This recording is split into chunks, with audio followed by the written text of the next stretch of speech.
Hello everyone, how are you guys. I hope आप सभी अच्छे होंगे। Welcome back to our channel. और आज मैं आप सभी के लिए लेकर आई हूँ एक बहुत ही इम्पॉर्टेंट अपडेट जो आपकी प्रकाशित हुई है उत्तराखंड लोक सेवा आयोग हरिद्वार की तरफ से। तो आइए जान लेते हैं इसमें क्या क्या इंपॉर्टेंट बात की गई है। तो सबसे पहले तो आप वेबसाइट नोट कर लीजिए। वेबसाइट है आपकी www.ukpsc.government.in। ईमेल है आपका sevatwo2@gmail.com। तो ये दो इम्पॉर्टेंट थिंग्स थी जो आपको नोट करनी है। उसके बाद हम ये देखते हैं कि इसमें विज्ञापन में क्या कहा गया है। तो विज्ञापन संख्या है आपकी A1 और DR डिग्री सेवा 2021-22 के तहत असिस्टेंट प्रोफेसर के लिए आपसे आवेदन मांगे गए हैं राजकीय महाविद्यालय में। तो विज्ञापन प्रकाशन की तिथि आपकी 4 दिसंबर 2021 थी और हम आज इसको अपनी वीडियो में कवर कर रहे हैं। ऑनलाइन आवेदन पत्र भरने की अंतिम तिथि आपकी 24 दिसंबर रात्रि 11:59 तक है। यानी कि फिर भी आपको रात के 11 बजे तक फॉर्म फिल नहीं करना है। अगर लास्ट डेट इन केस आपको किसी प्रॉब्लम की वजह से लास्ट डेट पे फॉर्म फिल कर रहे हैं तो शाम से 7-8 बजे तक अपना मिनिमम फिल कर दीजिए। अब आगे आपके बताए गए हैं कुछ महत्वपूर्ण निर्देश। तो सब ये महत्वपूर्ण निर्देश आप पढ़ लीजिए। इसमें बताया गया है कि जो अभ्यर्थी हैं वो अपने ऊर्ध्वाधर एवं क्षैतिज आरक्षण संबंधित धारित सभी श्रेणी उप श्रेणी का अंकन ऑनलाइन आवेदन पत्र में अवश्य करें। आरक्षण का दावा न किए जाने की दशा में रिट याचिका स्पेशल अपील राधा मित्तल बनाम उत्तराखंड लोक सेवा आयोग में माननीय उच्च न्यायालय नैनीताल द्वारा पारित आदेश दिनांक 8/6/2010 तथा विशेष अनुज्ञा याचिका सिविल नंबर S जिसमें माननीय उच्चतम न्यायालय द्वारा पारित आदेश के क्रम में अभ्यर्थी को आरक्षण का लाभ कदापि अनुमन्य नहीं होगा। आरक्षण विषयक प्रमाण पत्र ऑनलाइन आवेदन पत्र जमा करने की अंतिम तिथि तक अभ्यर्थी द्वारा अवश्य धारित होना चाहिए। तो कुछ ये आपके लिए इम्पोर्टेंट वो है कि क्या क्या अनिवार्यता है, आप किस अकॉर्डिंग अपना फॉर्म फिल कर सकते हैं। अभ्यर्थी सुनिश्चित करने कि वे ऑनलाइन आवेदन पत्र भरने की अंतिम तिथि अर्थात दिनांक 24 दिसंबर 2021 तक विज्ञापन में वर्णित अनिवार्य शैक्षिक अर्हताएं एवं अन्य अर्हताएं अवश्य धारित करते हों। ठीक है, जो भी आपसे एलिजिबिलिटी क्राइटेरिया है उसको आप फॉलो करते हो। बाकी आप ये रहा आपका आवेदन के इस चरण में ऑनलाइन आवेदन का प्रिंट आउट प्रति अथवा किसी प्रमाण पत्र को आयोग में जमा करने की आवश्यकता नहीं, जैसे अभी बाकी के एग्जाम्स में हो रहा था। अभी हमने पहले जो अपडेट्स आपको दी थी तो यहाँ पे ऐसा कुछ करने की ज़रूरत नहीं है। अभ्यर्थी एक विषय के पद हेतु एक से अधिक आवेदन कदापि न करें। एक विषय के पद हेतु एक से अधिक आवेदन प्राप्त होने पर अभ्यर्थी के इस प्रकार आवेदित समस्त आवेदन निरस्त कर दिए जाएंगे। एक इम्पॉर्टेंट बात है, नोट कर लीजिएगा। यदि अभ्यर्थी एक से अधिक विषयों की पदों की अर्हता धारित करता है एवं तदनुसार एक से अधिक विषयों के पदों हेतु आवेदन करना चाहता है तो उसे प्रत्येक विषय हेतु आवेदन करना होगा। मतलब अगर ऐसा है कि किसी ने डबल सब्जेक्ट से MSc कर रखी है तो उसको अलग अलग आवेदन भरना होगा।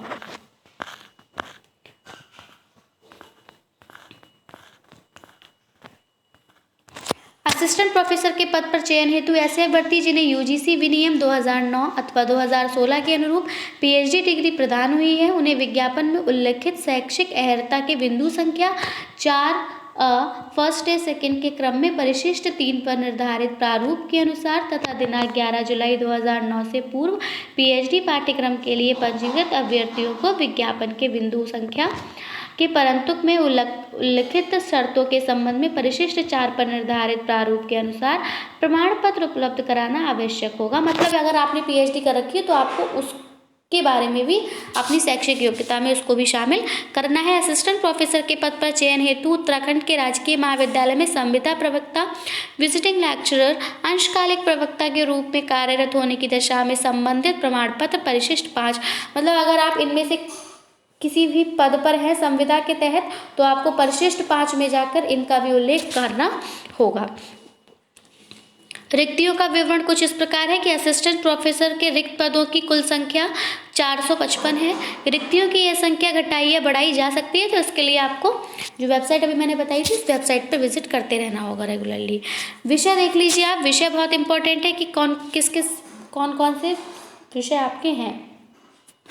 तो यहाँ पे देख लीजिए आपका हिंदी है, इंग्लिश है, संस्कृत है, ज्योग्राफी, इकोनॉमिक्स, पॉलिटिकल साइंस, समाजशास्त्र, इतिहास, शिक्षा शास्त्र मनोविज्ञान, शारीरिक शिक्षा, दर्शन शास्त्र फिलॉसफी, गृह विज्ञान home science, military science, music, statistics, geology, drawing and painting, anthropology, physics, chemistry, zoology, botany, mathematics, commerce, BCA। इतनी ये आपके टोटल सब्जेक्ट हैं 26।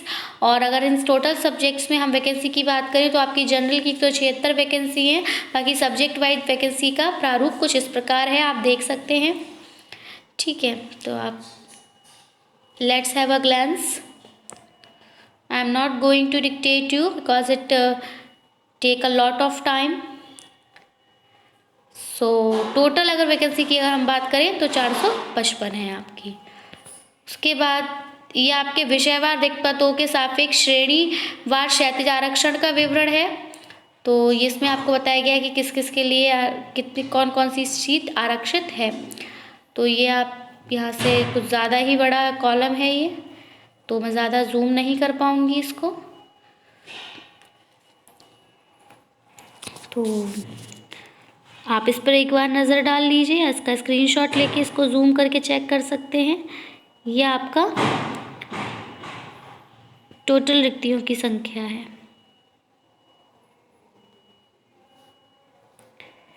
विषयवार रिक्त पदों के सापेक्ष दिव्यांगजन हेतु श्रेणीवार आरक्षित पदों का विवरण अब जो हमारे हैंडीकैप्ड हैं उनके लिए है ये।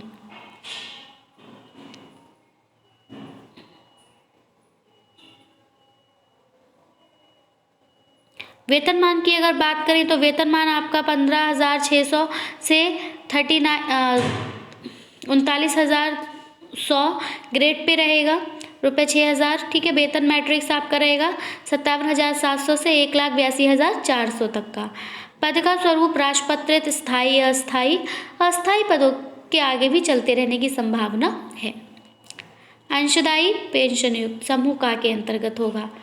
बाकी शैक्षिक और दिमागी अहर्यताएँ की अगर हम बात करें तो वही है, आपकी मास्टर डिग्री होनी चाहिए 55% मार्क्स के साथ जनरल कैटेगरी में। अगर आप SC ST OBC कैटेगरी में आते हैं या फिर किसी भी पर्सन डिसेबिलिटी के तहत आते हैं तो आपको 5% का रिलैक्सेशन मिल जाएगा, तब आपकी मास्टर डिग्री 50% के साथ क्वालिफाई होनी चाहिए। तो ये आपकी शैक्षिक नॉर्म थे। बाकी वही नॉर्म्स हैं जो आपके UGC नेट में होते हैं। ठीक है,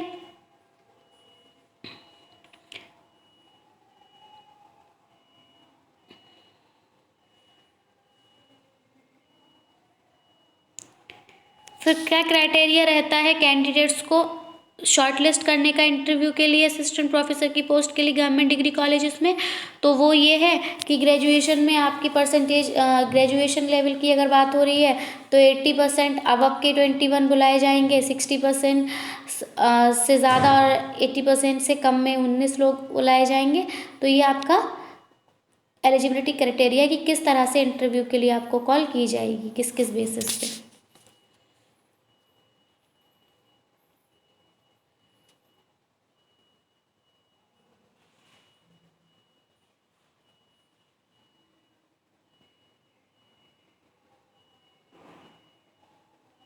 ये कुछ इतना इम्पॉर्टेंट नहीं है, बस आपको इतना याद रखना है कि आपको जो वेबसाइट स्टार्टिंग में बताई थी उस वेबसाइट पे विजिट करके आपको जो इन्फॉर्मेशन चाहिए वो करनी है। अदरवाइज़ तो सेम वही रहता है कि आपकी मास्टर डिग्री कंप्लीट होनी चाहिए 55% मार्क्स के साथ।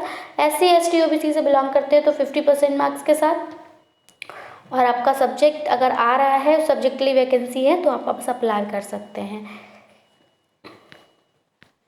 इतना ज़्यादा डीपली इसको स्टडी करने की इतनी ज़रूरत नहीं है। मेजर थिंग्स के बारे में जान लेना ही आपके लिए सफिशिएंट है। बाकी ये तो सब नॉर्मल बातें हैं कि भारतीय मतलब जब आप भारत के नागरिक होने ही चाहिए, तो ये तो ऑब्वियस सी बात है। अगर आप इंडिया में रहते हैं तभी आप इंडिया में जॉब करेंगे, है ना। अमेरिका से तो इंडिया में जॉब करने आएंगे नहीं। और तो ये इतना ही काफ़ी है कि लास्ट डेट कब है, कब स्टार्ट हो रहा है, कितनी फ़ीस है और क्या एलिजिबिलिटी क्राइटेरिया है। That's going to be enough.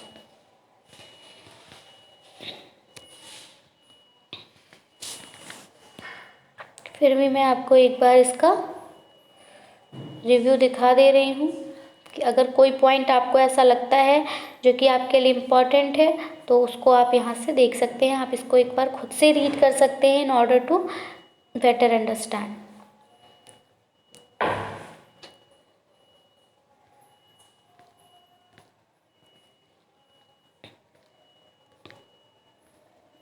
सभी को पता है कि हाई स्कूल प्रमाण पत्र की अंक की जन्म तिथि ही मान्य होती है।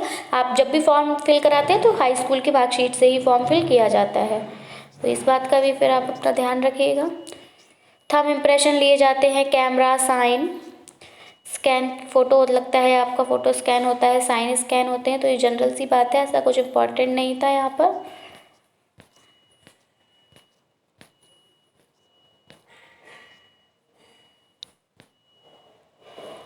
फिर यहाँ पे असिस्टेंट प्रोफेसर राजकीय महाविद्यालय चयन 2021 असिस्टेंट प्रोफेसर पद हेतु सह विषयों की सूची भी यहाँ पे जारी की गई है, तो इसको भी आप रीड कर लीजिएगा, आप जिस सब्जेक्ट स्पेशलिस्ट हो।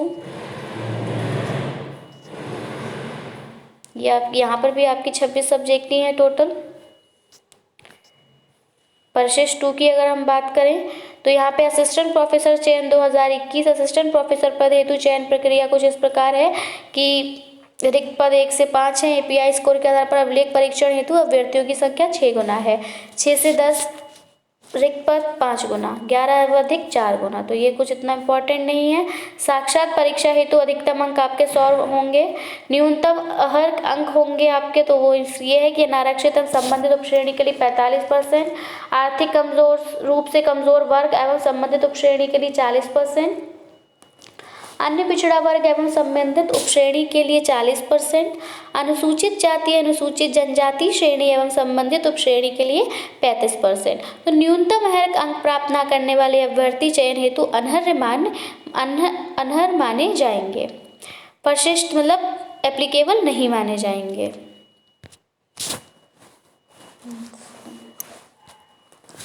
फिर ये आपका परिशिष्ट 3 हो गया।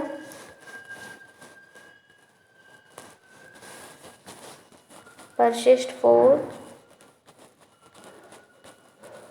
5, ये पूरा आपको दिया गया है कि किस तरह से फॉर्म फिल किया जाएगा एंड ऑल।